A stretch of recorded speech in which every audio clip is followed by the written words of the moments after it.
খাদিজা রাদিয়াল্লাহু তাআলা আনহার এক বান্ধবী, তিনি এমন প্রশংসা করলেন এসে আল্লাহর হাবিব সাল্লাল্লাহু আলাইহি ওয়াসাল্লামের ব্যাপারে যে এমন লোক আমি দেখি নাই, ওনার কথা বার্তা, চলন, কথন, ডিলিং সব আলাদা।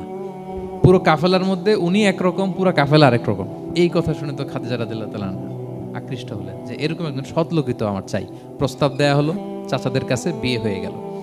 এবং বিয়ের পরে খাদিজা রাদিয়াল্লাহু তাআলা আনহা নারীদের মধ্যে সর্বপ্রথম শাহাদা বাক্য পড়ে মুসলমান হয়েছিলেন। নিজের সব সম্পদ আল্লাহর হাবিব সাল্লাল্লাহু আলাইহি ওয়াসাল্লামের পায়ের সামনে এনে দিয়ে দিলেন, ইয়া রাসূলুল্লাহ, আমার সম্পদ মানে আপনার সম্পদ, ইসলামের জন্য যত মনে চায় আপনি খরচ করেন।